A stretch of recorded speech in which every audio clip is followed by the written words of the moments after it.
Selamat pagi teman-teman dan Bapak Ibu sekalian. Sebelum kita akan memulai rema pada pagi hari ini, sebelum kita akan mendengarkan renungan pada pagi hari ini, kita mulai dengan doa terlebih dahulu. Bapa kami yang berada dalam kerajaan surga, terima kasih atas penyertaan-Mu.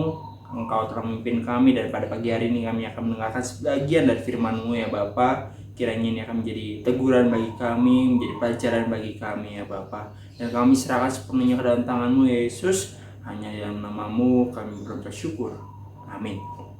Baik, firman Tuhan yang saya bawakan pada pagi hari ini diambil dari Yohanes pasal 4 ayat 43 sampai 54. Dan di sini saya beri judul dengan sikap dalam berharap.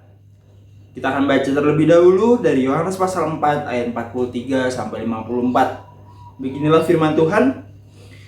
Dan setelah 2 hari itu Yesus berangkat dari sana ke Galilea. Sebab Yesus sendiri telah bersaksi bahwa seorang nabi tidak dihormati di negerinya sendiri.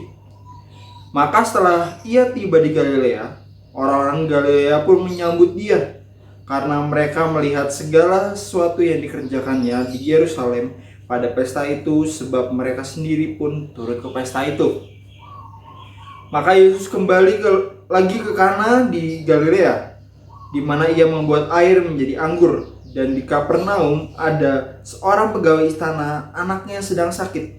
Ketika ia mendengar bahwa Yesus telah datang dari Yudea ke Galilea, pergilah ia kepadanya, lalu meminta supaya ia datang dan menyembuhkan anaknya, sebab anaknya itu hampir mati. Maka kata Yesus kepadanya, "Jika kamu tidak melihat tanda dan mukjizat, kamu tidak percaya." Pegawai istana itu berkata kepadanya, "Tuhan, datanglah sebelum anakku mati." Kata Yesus kepadanya, "Pergilah, anakmu hidup." Orang itu percaya dan akan perkataan yang dikatakan Yesus kepadanya, lalu pergi. Ketika ia masih di tengah jalan, hamba-hambanya telah datang kepadanya dengan kabar bahwa anaknya hidup. Ia bertanya kepada mereka, "Pukul berapa anak itu mulai sembuh?" Jawab mereka, "Kemarin siang pukul 1, demamnya hilang." Maka teringatlah ayah itu bahwa pada saat itulah Yesus berkata kepadanya, "Anakmu hidup." Lalu ia pun percaya, ia dan seluruh keluarganya. Dan itulah tanda kedua yang dibuat Yesus ketika ia pulang dari Yudea ke Galilea. Amin. Dari sini kita bisa melihat cerita ini dimulai ketika Yesus telah selesai melakukan perjalanannya dan dia baru saja menyelesaikan mukjizatnya yang pertama di Kana.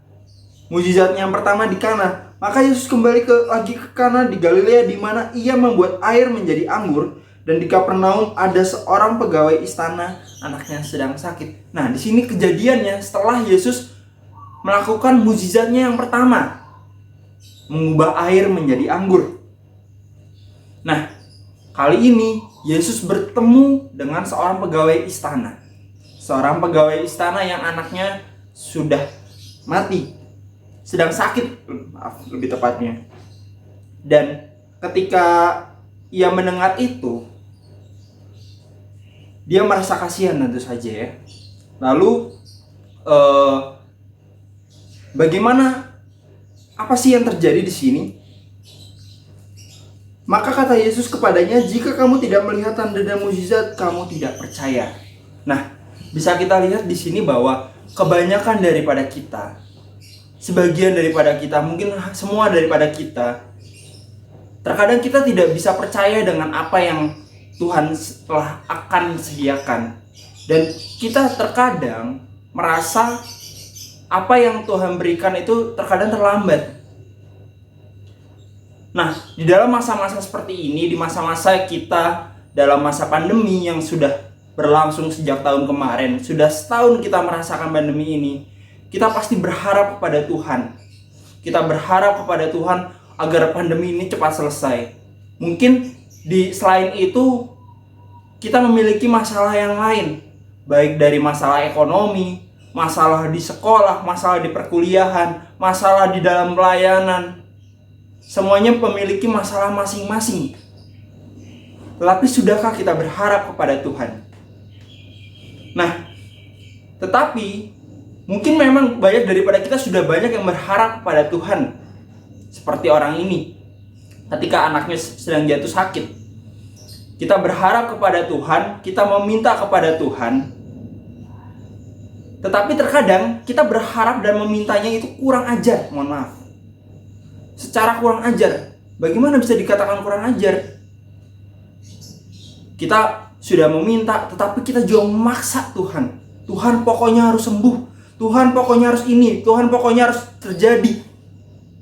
Itu yang kurang ajar daripada kita. Padahal secara tidak langsung Tuhan sudah memberikan banyak berkat kepada kita. Tetapi berharap pun tidak menjadi sebuah kesalahan, bukan menjadi sebuah dosa. Nah, pada hari ini kita akan belajar 3 hal tentang bagaimana sikap kita dalam berharap kepada Tuhan sebagai umat yang percaya.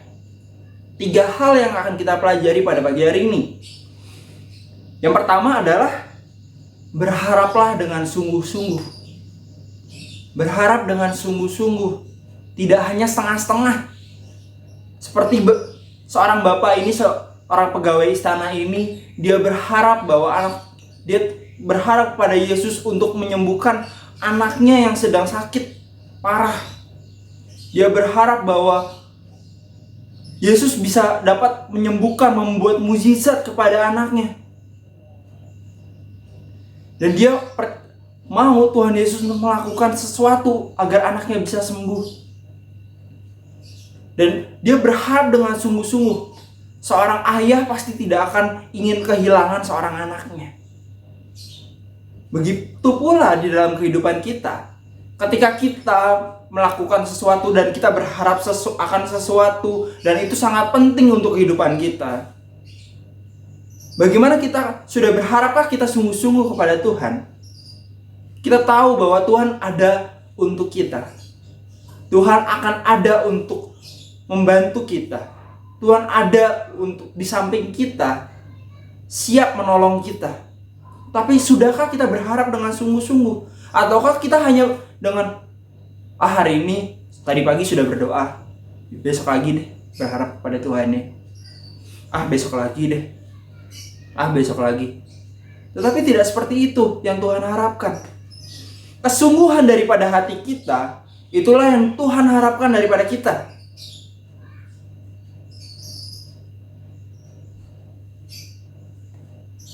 Lalu yang kedua adalah percaya akan pertolongan Tuhan. Percaya. Mungkin kita sudah berharap kepada Tuhan, sudah meminta kepada Tuhan. Tetapi terkadang kita juga merasa, kok Tuhan gak kabulkan. Sehingga itu melunturkan hati kita. Dan pada akhirnya kita, mungkin Tuhan gak mengabulkan kali ya. Mungkin Tuhan bilang nanti kali ya. Tanpa kita percaya bahwa Tuhan akan siap menolong kita. Dan terkadang juga kita banyak sekali berharap sesuatu hal yang luar biasa datang mendadak. Misalkan kita butuh uang, saat itu juga Tuhan kasih uang. Itu adalah hal yang mustahil gitu. Tetapi kita bisa melihat banyak orang seperti itu. Banyak orang berharap ketika dia berdoa, saat itu juga Tuhan datang langsung. Nggak bisa seperti itu. Tidak bisa seperti itu. Bahkan Tuhan Yesus berkata, maka kata Yesus kepadanya, jika kamu tidak melihat tanda dan mukjizat, kamu tidak akan percaya. Ini yang terjadi dalam kehidupan kebanyakan orang, termasuk orang-orang percaya pada saat ini. Ketika kita sudah berdoa dan Tuhan tidak langsung datang, kita langsung tidak percaya. Kita langsung kecewa kepada Tuhan. Kita malah berharap bahwa Tuhan akan langsung datang menolong kita. tanpa kita sabar untuk untuk menanti apa yang Tuhan berikan kepada kita. Kita bisa lihat contoh dari pegawai istana ini. Betapa dia percaya kepada Tuhan. Kita bisa lihat di sini Tuhan Yesus baru melakukan satu kali mukjizat. Satu kali mukjizat. Mungkin kalau orang lain bisa saja kebetulan ya. Dan kita nggak mungkin deh, dia mungkin hanya kebetulan saja. Tetapi orang ini langsung percaya. Dan dia melakukan seperti apa yang Yesus katakan. Kita bisa melihat di ayat yang ke-50. Kata Yesus kepadanya, "Pergilah, anakmu hidup." Orang itu percaya akan perkataan yang dikatakan Yesus kepadanya lalu pergi. Hebat orang ini. Dia mempunyai iman yang luar biasa kepada Tuhan Yesus. Dia percaya bahwa Tuhan Yesus dapat menyembuhkan anaknya, dapat menghidupkan anaknya. Dan dia langsung pergi begitu saja. Dia percaya akan perkataan Yesus. Bagaimana kita sebagai umat percaya? Kita yang sudah tahu tentang kebenaran dari firman Tuhan, terkadang kita tidak percaya dengan apa yang Yesus katakan di dalam firman Tuhan ini. Ketika dikatakan, janganlah kamu khawatir akan hari esok. Tapi kita selalu khawatir. Kita selalu khawatir akan hari esok. Kita akan selalu merasa, oh Tuhan, besok saya harus makan apa ya? Saya harus gimana ya? Memang kekhawatiran itu wajar.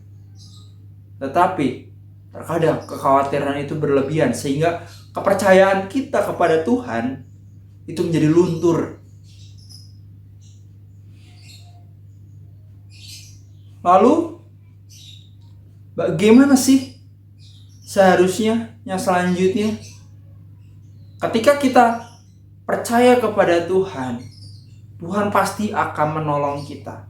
Dalam kondisi seperti apapun, Tuhan akan membantu kita. Tentu saja pertolongan Tuhan sesuai dengan apa yang Dia rencanakan. Tentu saja itu untuk kemuliaan namanya. Bukan untuk sebuah apa yang hanya kita inginkan saja. Egoisme kita. Tetapi bagaimana apa yang Tuhan lakukan itu untuk kebaikan kita. Apa yang baik di mata Tuhan, bukan baik di mata kita. Dan kita bisa lihat selanjutnya.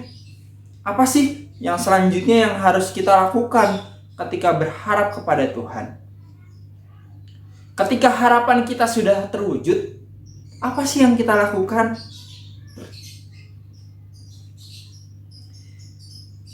Di dalam cerita ini, si pegawai istana ini dia akhirnya pulang seperti yang dikatakan tadi. Dan ketika ia masih di tengah jalan, hamba-hambanya telah datang kepadanya dengan kabar bahwa anaknya hidup, sudah sehat. Lalu bertanyalah kepada mereka, pukul berapa anak itu mulai sembuh?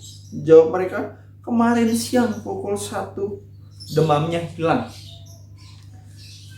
Saat itu juga dia sadar bahwa anaknya sembuh di saat Tuhan Yesus berkata, anakmu sembuh. Artinya dari sebuah kepercayaan, percayanya dia kepada Tuhan Yesus menjadikan hasil yang baik. Dia akhirnya bisa memiliki sikap bersyukur. Hal yang ketiga bisa kita lakukan di sini adalah sikap bersyukur akan apa yang Tuhan beri. Nah, mungkin terkadang banyak dari kita akan mudah bersyukur ketika harapan kita terwujud. Tetapi bagaimana ketika harapan kita tidak terwujud, teman-teman? Mungkin tidak sesuai harapan. Kita berharapnya A, tapi Tuhan memberikan B. Seperti yang dikatakan tadi di atas adalah Tuhan pasti akan memberikan yang terbaik kepada kita, tepat sesuai apa yang kita butuhkan, bukan yang kita inginkan. Terkadang apa yang kita inginkan bukan apa yang kita butuhkan. Kita butuhnya kendaraan, hanya sebuah kendaraan untuk pelayanan. Kita berharap mobil, tetapi Tuhan memberikan motor. Akhirnya kita kecewa. Apakah seperti itu? Tidak. Kita bisa melihat mungkin dengan motor kita bisa pelayanan ke pedalaman, kita bisa pelayanan dengan kemana saja, ke gang-gang. Dan itu banyak manfaatnya dibanding ketika dia mempunyai mobil. Mungkin mobil hanya diam di tempat saja. Mungkin memang ada kebutuhan lainnya, tetapi Tuhan memiliki rencana yang terindah bagi kita untuk masa depan kita. Lalu bagaimana dengan kita? Sudahkah kita bersyukur dengan apa yang sudah Tuhan beri? Meskipun tidak sesuai harapan. Atau mungkin kita pada akhirnya marah kepada Tuhan.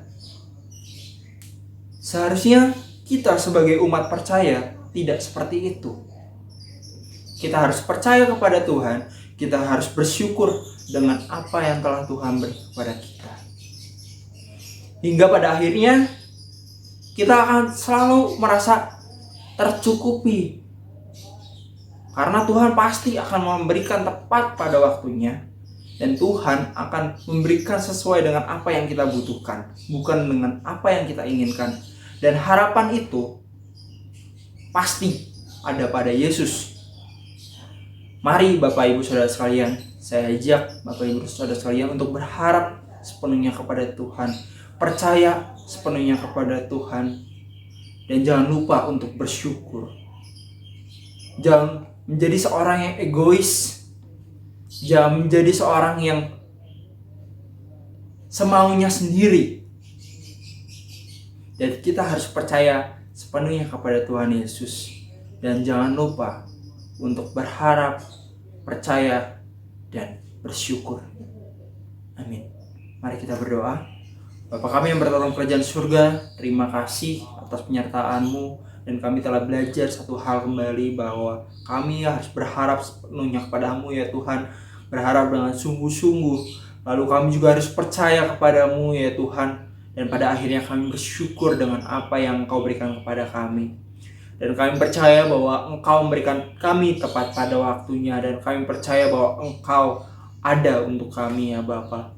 Dan kami serahkan aktivitas kami selanjutnya ke dalam tangan-Mu Yesus. Hanya di dalam nama-Mu kami berdoa syukur. Amin. Terima kasih Tuhan Yesus memberkati.